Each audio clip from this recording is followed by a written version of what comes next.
everyone, and welcome back to Big OGGIE World and your countdown to Christmas. So today we are trying to do a few recipes for you, which you'll see over the next few days, all based around things that you're going to have around the home on Christmas. So this one is something that you can use up leftover turkey. It's from a recipe in the Olive December Party Perfect magazine. It's a turkey leek and bacon pie, and it's based on a recipe from a pub called the Pelican. A pub called the Pelican in London. So you can use leftover turkey for this. Obviously, because it's before Christmas, we don't have leftover turkey, so I'm just going to use normal fresh turkey breast, basically. Yeah. The thing about Olive magazine, I mean, it's a lovely magazine, but it is very restauranty. Yes. So there's a lot of very fancy recipes in it. So we've had to simplify this down a little bit for us. Yes.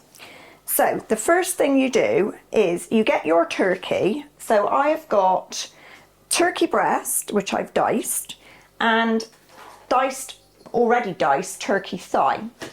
So I'm going to cook the both lots together, and how you do that is you heat a pan, you put 550 mils of chicken stock in.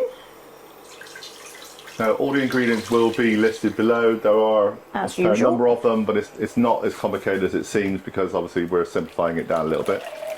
And you're going to use you're basically making a pie filling, which you're then going to use ready-made pastry for. Yeah, so it makes it quicker. So it's not, you know, it might look daunting, but it really isn't. The only real difference on theirs is that they use turkey thigh, which has already been cooked and it's been shredded. Yeah. But we're going to basically cook all our turkey together as one. Absolutely. There's two types. So if you have got a turkey leg left over that you slow cooked, or you didn't slow cook but you cooked it anyway, you can just shred it up and add that to it. And obviously if you've got leftover breast or whatever turkey you've got left, just bung it in basically. In. So we need to bring this to the boil. 1 minute while I do that. And then when the chicken stock boils, we're going to add the turkey, and we're going to turn it down and simmer it for about 10 minutes. So the turkey is then going to sort of be poaching. But you don't need to cook it all the way through if you're using raw meat. Obviously, if you're not using raw meat, you're using already cooked meat, then really all you need to do is make the sauce and add that to your cooked turkey.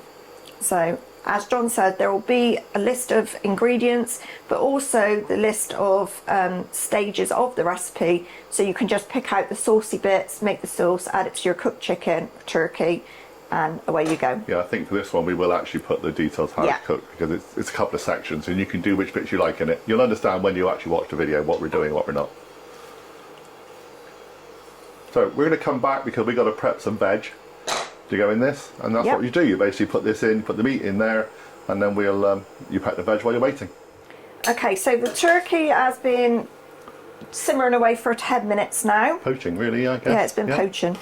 So as you can see, the difference between the turkey breast, obviously very white, and the thigh, which is darker meat. Never looks particularly pretty, does it, turkey? No, but to be fair, I actually prefer the dark meat personally. Yeah. Actually, it's actually smelling like Christmas in here right now, because we don't often cook a turkey in any shape or form. No, I don't know why that is. Do you think it's that easy to get? I mean, you get things that we've got today, you can get packets of turkey all the time, can't you? Turkey breast or whatever. You just don't get the joints or the crowns really very often. I tend to buy turkey meatballs for the kids. Yeah. They quite like those, but I think that's because they're probably lighter. I think we're a bit indoctrinated to know that turkey is only for Christmas or obviously America, Thanksgiving, and that sort of thing. But actually, turkey is quite a, you know, economical piece of meat. It is when you think about the price of some of it, yeah. So, right, so that needs to get set aside to cool, and we need to save the stock. So far so good. So far so good. So we've prepped our leeks and we've prepped our onions. I'm just going to chop my bacon, and then we're ready to start on the saucy bit. Now it's time to start putting together the sauce. So you need a wide opening pan. One of them pans. Yeah. You need it like a saute pan, like that one, like the one on your like thing. this one. Yeah. And it needs to be deep because obviously you're going to make a sauce of it. So you need to melt your butter in the pan. Let's get that going.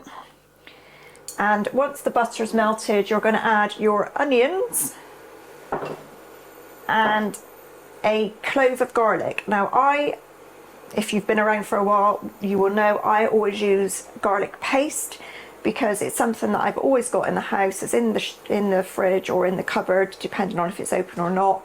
And I don't need to worry about using that cloves of garlic, which, to be quite honest, I tend not to. We tend to use a few at a time and never get around to using the rest until the next one. So for me, it's much more economical. It's cheap as chips. It's just, you know, it doesn't cost any more than a bulb of garlic costs, and it's just more useful, I think. One teaspoon, 1 clove, is that right? Exactly, 1 teaspoon, 1 clove. But if you're using fresh, you just need 1 clove. So just melt my butter down.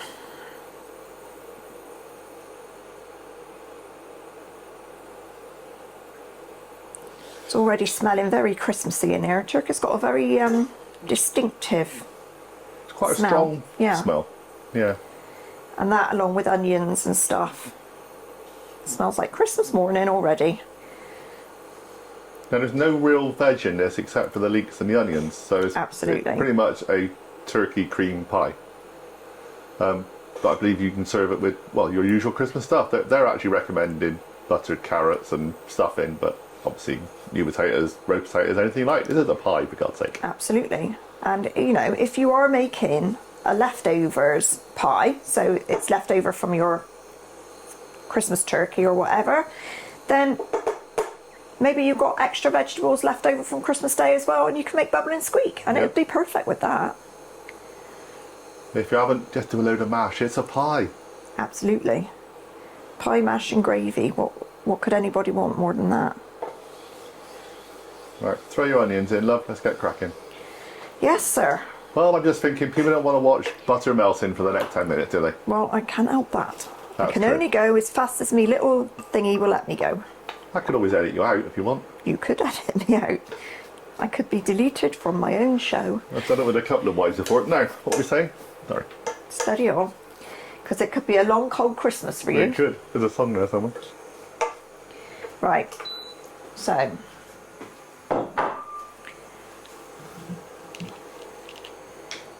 In goes the garlic.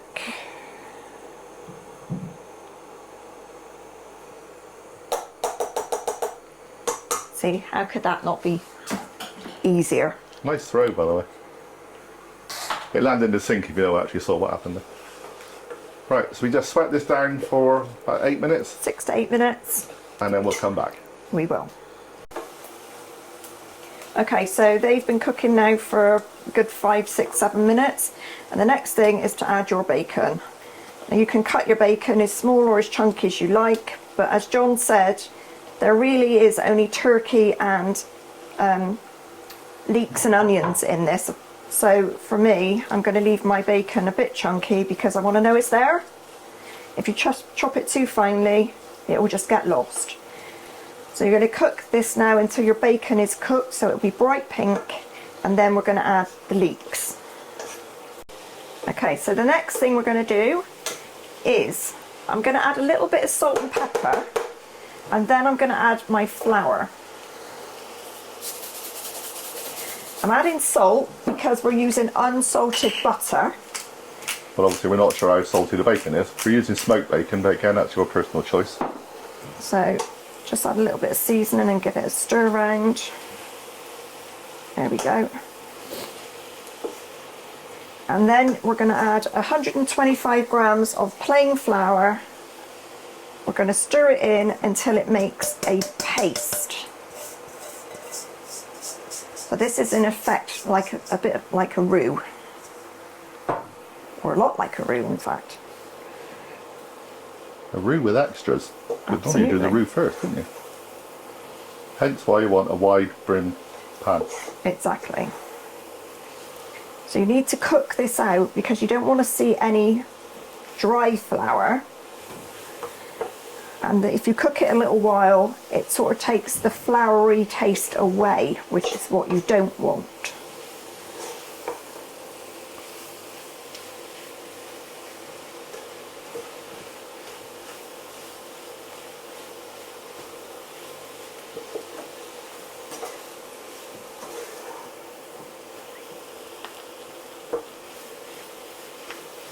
There we go.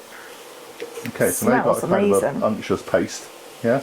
Yeah, I've still got a bit of dry flour, hang on. So next we'll be adding some wine, I believe. We will. John, how much wine are we adding? Well, we're adding, well, I reckon 3/4 of a glass of wine, to be honest. Yeah, but how much is that in mils, please? 150. 150 mils. Yeah, you want to be accurate. We're adding 150 mils of wine first. I've gone all Floydy. I've actually put it in a glass, yeah. Well, it might have been a full glass when I started, but I've gone all Floydy, like I said. So what I was going to say was, if you don't like cooking with wine, then just add a little bit more stock, probably. Either more stock or even 150 mils of water would be absolutely fine. You're going to re-add your chicken stock that you've cooked the turkey in. And as you can see now, it's got lots of bits of turkey juice and stuff in it. So you've got plenty of sort of flavour in there. So don't be, worried if you don't want to add wine. So this is ready now for me to add my wine. And you're going to sort of deglaze the pan with this. Now I've got a non-stick pan, so it's not stuck anyway, but basically that's what you're planning to do. So add your wine and keep stirring.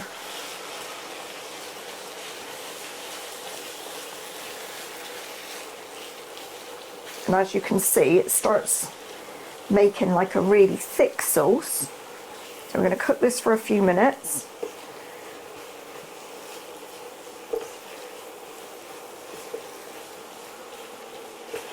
So it goes really thick again. And then we're going to gradually add our chicken stock. And the key to a smooth sauce is keep stirring. Don't add too much at once and keep stirring. So here we go.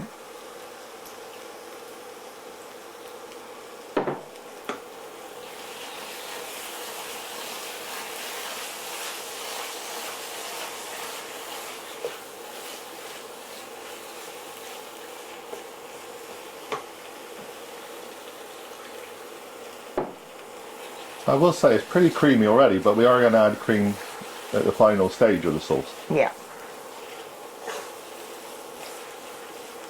So I'm going to let Kelly just do this bit by bit and we'll come back.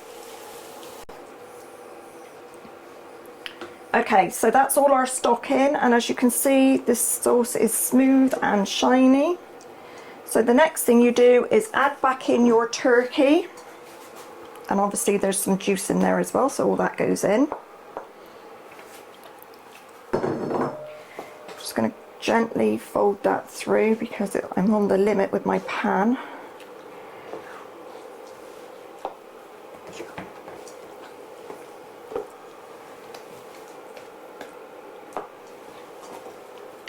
There we go. And the last thing you do is add in 100 mils of double cream. Now the recipe says to add tarragon.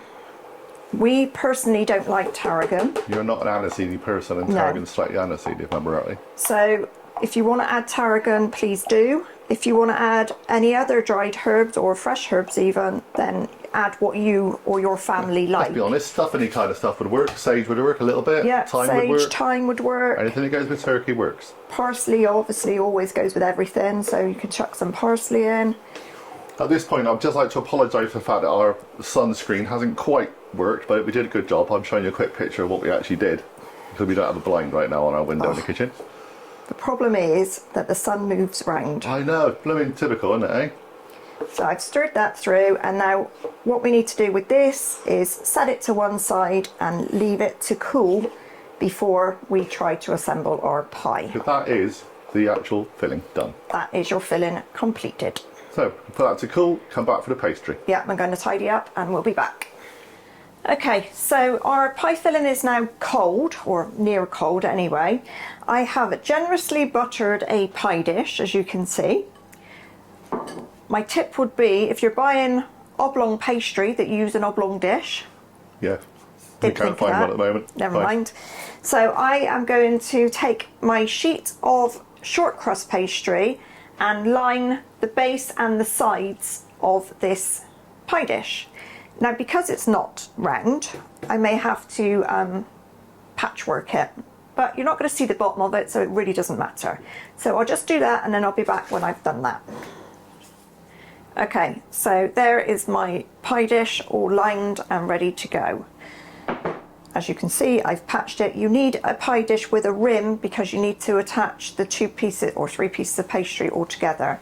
So the next thing to do is to put our pie filling in. So John, I might need some help. Okay. Can you, if you can hold the pan, hold that. And I'll dollop it in. Obviously, you'll probably have an awful lot of fillings, so just make sure you get all the meat in, really. The sauces have added extra, but to be honest, it's not doing bad. No. Deceptive, isn't it? Yeah, very deceptive. That's there we go. There you go. I'll put that to one side. I'd like to say I'm going to wash it up. Dishwashers for that.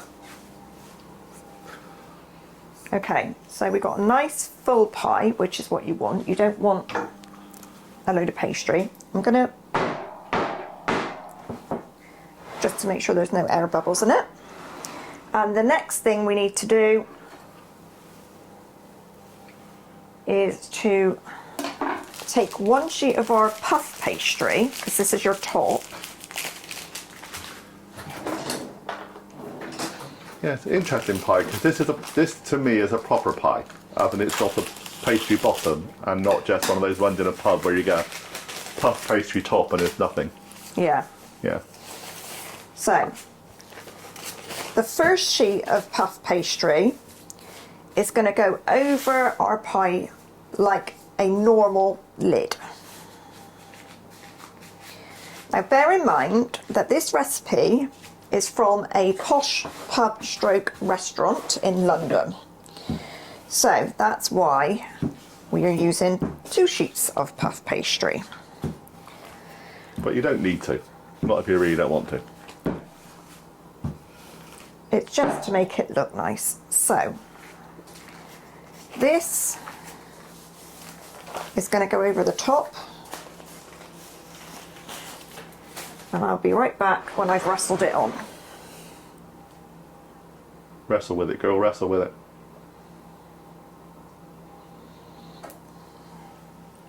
So once you get it into place, you sort of need to push the 2 pieces of the shortcrust pastry and the puff pastry together on your rim. Would you be forking it? You could fork it. Would that work? You could, but remember, you're going to use another sheet of pastry too. Yeah, and this is puff, so it might not necessarily stick quite the same as shortcrust. So, cut off your excess. Okay, so we've got our first piece of pastry on. What we're going to do now is egg wash the rim, just around the edges at the minute. You could also do this egg wash thing if you want to make sure that the short crust and the puff pastry is stuck well together, but if you squidge it together it should be fine. So egg wash the rim like so. Well, I will say it's looking very good now, to be honest. Then you're going to get another sheet of puff pastry. As John said, if you don't want to do this bit, you don't need to. This is just to fancy it up a bit. But it's Christmas and you want to fancy a pie for a dinner table or whatever, then fancy it up. This is an excellent way of using leftovers, making it look amazing, and then people will never know it was just leftovers. True. And to be honest, you may have an extra set of puff pastry in the house. Quite often people buy a lot of stuff, make mince pies and make other stuff for Christmas and never get round to it. Right, so I'm just going to roll this slightly with a rolling pin. Because we're just about on the width of the pie, aren't we? Now, what you're going to do now is take one of these. Now this is a lattice roller. So you roll it over your pastry and then we're going to stretch it over the pie so that it looks fancy spancy. If you haven't got a lattice, what can you do? If you don't have a lattice, you can cut thin strips and then just sort of like plait them almost. Yeah, cut strips like tagliatelle and then just and then lay it across. Make them go fancy. Or if you really don't want to do strips, you can cut, I don't know, if you've got cookie cutters or whatever, cut leeks or do stars or whatever. Whatever you want. Things. So we're going to try with this lattice cutter. To be fair, I've never used this. I could end up... Be wrong and we'll end up just leaving it as it is. Absolutely. So let's go.